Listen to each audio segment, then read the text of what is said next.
All right, we're out here today with Rick Gehrke, and thanks for taking the time to talk to us today, Rick. Thank you. Thanks for coming.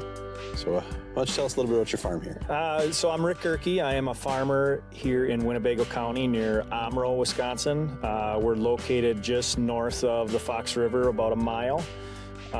We farm corn, soybeans, wheat, and a little bit of alfalfa.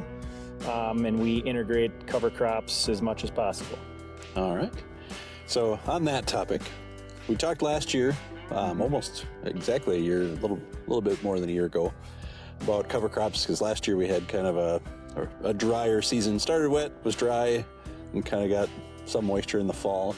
This year we had almost the opposite. It was really dry to spring to start, and then we got super wet and ended with a little bit of dry weather there in that prime cover crop establishment time. So what changes do you see from last year to this year, given the big changes in weather? You know, I think the one thing that gets really overlooked in our no-till cover crop situation is frost in the wintertime. And last year here we essentially had zero frost. And how that relates to how it is in the spring is we rely a lot on that frost to help us break up the ground and fracture some of that soil to make it a little more mellow. So this spring, when we were fighting the weather too, being that it was a little wet, but that ground was also a little more tight with our red clay here, which we've never experienced recently anyway. We haven't experienced that, but it was a challenge, I will say. So given this year we didn't have moisture as a limiting factor, and last year we saw in the dry weather that yields actually ended up pretty well, or doing pretty well. How did you see harvest? I mean, harvest went fast this year. Very quick. What did you see with the difference in yields, test weight, that kind of stuff with yield this year? Test weights were, I would say, on average to on the high side. Nothing extreme high here anyway. Yield-wise, if we got it planted early before a bulk of that rain come through, yields were fairly average to decent. Anything we planted after the middle of May was quite not so good. Sure. Moisture-wise too, we saw a lot of corn and beans, especially dry, very fast. Very dry. What you saw in your Yeah, we were taking off, you know, beginning to middle of October, we were taking 16% corn off, which is obviously unheard of. You know, and we finished before November 1st, which is highly odd. But we had loads as low as, you know, 13.9 and 14%, which is just unheard of. Sure.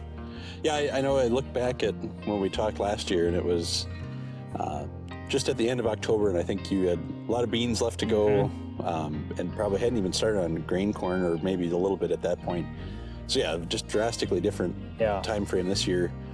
Looking back at, you know, we had big weather changes, a lot of wet weather. Is there anything you would change about how you managed this season at all? Anything you, looking back, you said, oh, I wish I would have done this? If we had a crystal ball. Right. You know, I've been asked that many times here this year of, you know, because I'm big into cover crops, you know, what would you change? What would you do differently? And really, I don't think I would change anything.